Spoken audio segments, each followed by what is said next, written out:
Hello everyone, myself Hasib Sheikh. Today I am going to present one of the topic of database management system, that is SQL constraints. Now, constraints are nothing but simply the rules. So in this topic what we are going to see that whenever a user is entering a data into a database or a particular table, whether that data is valid or invalid. So to maintain the accuracy and the reliability of the data entered into a table, we are going to enforce some rules on the table. These rules, or you can say constraints, can be applied either on what column level or a table level itself. Also, in a table, if there are multiple columns are there, then we can apply the rules on the multiple columns as well. So a simple example is given here. For example, postal code of India consists of size 6 digits.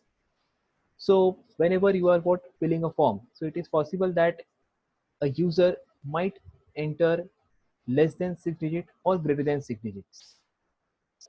So to enforce a rule that a valid data or exact 6 digits should be entered into that column, we are going to enforce for some rule. So now we will see what are the different types of constraints are there and how to apply that constraints. We'll see some examples and also along with the syntax. As you can see in the slide, there are around 6 constraints are there: not null, unique, primary key, foreign key, check, and default constraint. We'll see each one of the constraints in detail along with the example and syntax. First one, not null constraint. Not null constraint restricts a column from having a null value. Means once the not null constraint is applied to a column, you cannot pass a null value to that column. Means it will enforce user to contain a proper value. In the example you can see, create table student, roll number, data type is int, and I have enforced not null constraint here. Name varchar 60, age is int. So when this table will be created, user will definitely have to enter a roll number for each and every student. Means you cannot pass a null value to that roll number column once we enforce the rule. Not null constraint on alter table means you have already created a table and you have forgot to apply the constraint, or it is also possible that you have created a table and you need to add one more column to that table. That also can be done. So as you can see, write a query to alter table students where a new column DOP must be added and it would have null values. It should not have null values. So how we can do that? Alter table student, add column DOB. Here is nothing but data type, not null. So what will happen in the existing table, that is student, one column will be added DOB and data type will be here, and it will not accept null values. Text is what unique constraint. Now this constraint tells that values in the column must be unique. It means values in any row of a column must not be repeated. Okay, a simple example, create table student, roll number, int, not null, unique. So when you enforce the constraint, what will happen? User will not be able to enter multiple students with same roll number. And also it is not possible also that in a classroom, two students are having got same roll number. It is not possible. So by mistake, it can happen. So definitely we need to apply this constraint on the table. Again, same thing. You can also use unique constraint in alter table along with alter table. So how you can use that? Alter table student, add unique roll number. So like you have already created a table and you forgot to add unique key to the particular column. In this case, we can say roll number column. So how you can do that? You can simply do that by alter table student, add unique, and in bracket name of the column on which you need to apply the unique key.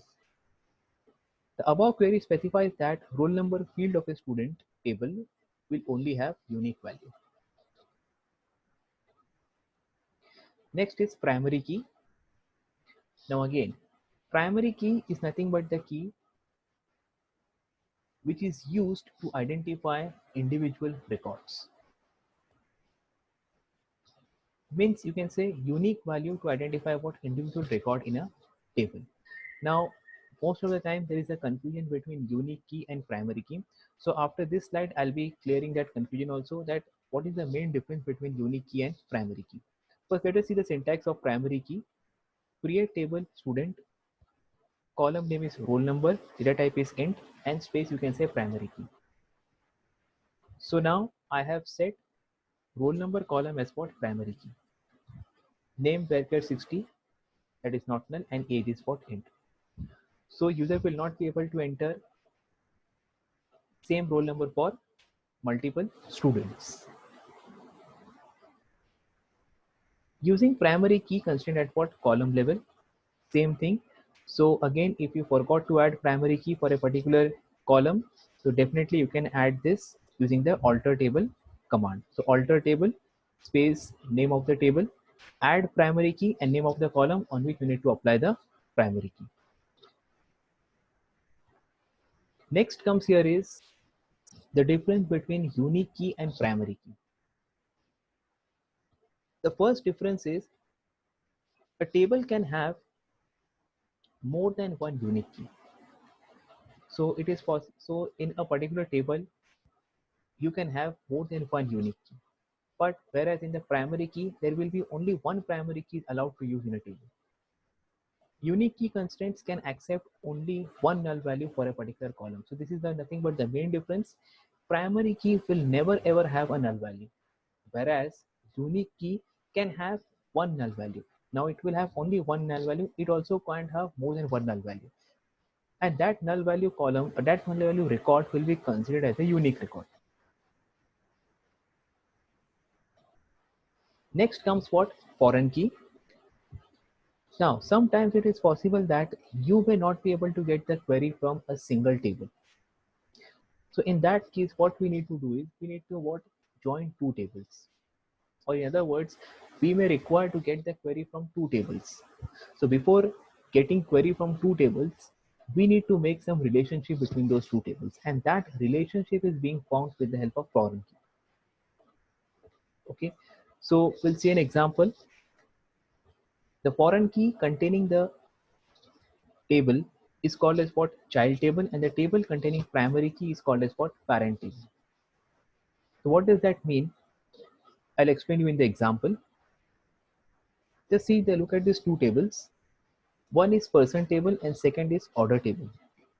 Now, as you can see, okay, first of all, let me give a simple example. Say for example, if I want to find out name of the person, first name of the person who has order number 77895.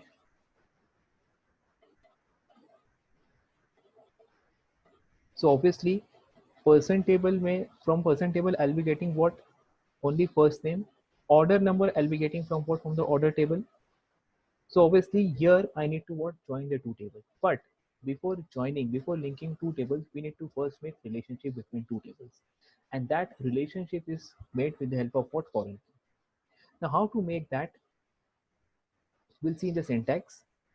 Okay, one more thing you need to note here is person table. Now as I told that a foreign key in one table is nothing but the primary key in the other table. So in the order table we have foreign key as what? Person ID. That person ID is nothing but the primary key in the person table. So one very important point to remember here is, or to note down here is, that a value in a foreign key should always be present in what? Primary key. Means you cannot enter any value in foreign key table that is not present in the primary key. So as you can see in the example, person ID I'm having 1, 2 and 3. This data 1, 2 and 3 should be, this data 1, 2 and 3 is present here. You can see in the foreign key. In other words, I can say 3, 3, 2, 1. Here you cannot enter any data which is not present in the primary key. This 3, 3, 2 and 1 is present in what? In the primary key.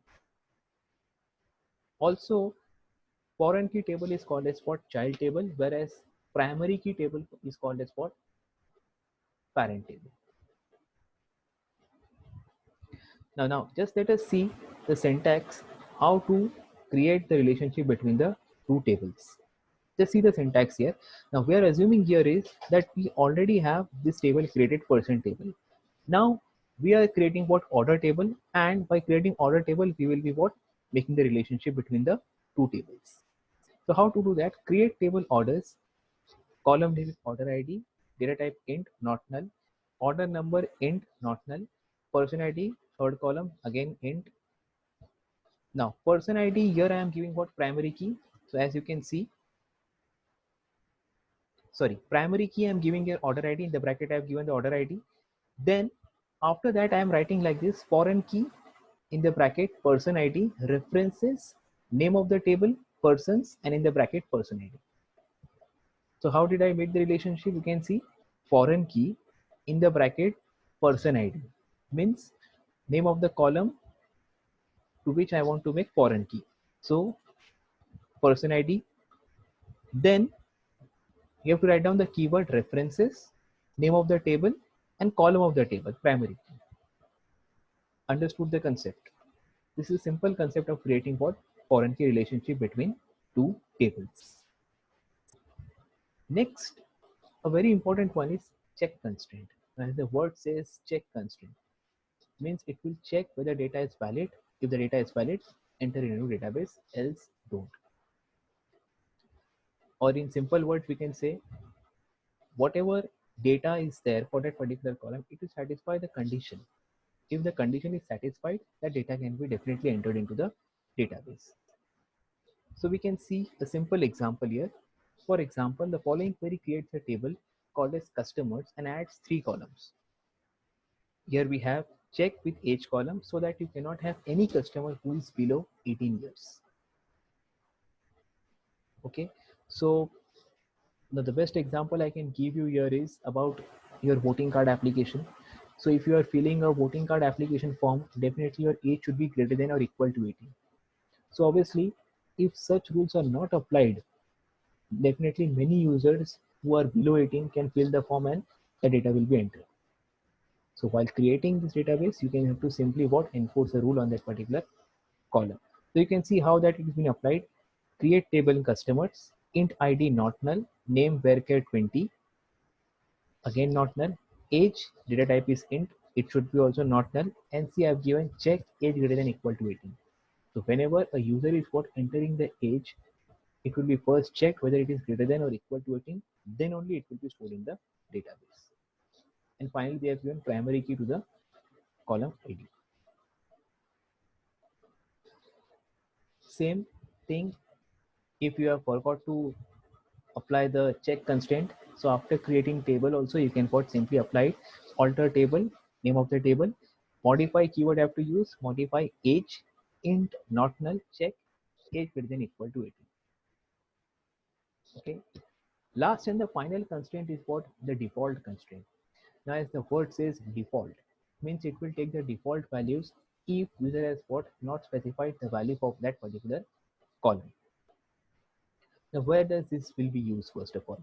Okay, a simple example you can see: create table persons, ID int not null, last name 255 not null, first name again 255, city varchar 255, and default I have given what? See Mumbai for the column city. So I'll give you a simple example first of all. Say for example you have to enter data for suppose say 100 students.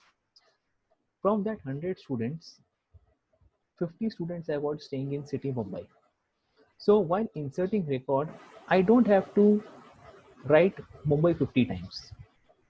If I know that the student is what? That many people are what? From Mumbai itself. So I'll be creating table in such a manner that take the default value as Mumbai when I'm not giving or when I'm not specifying any type of value for that column. So it will automatically take Mumbai. And for any other city, you have to enter that city name. It will take that value. But you know that maximum are from Mumbai. So 50 times I don't have to enter it. I'll be entering at one while creating a table, and I'll be not specifying any kind of value while inserting the record. It will take the default value from the table. I hope you understand all the concepts of SQL constraints. Thank you.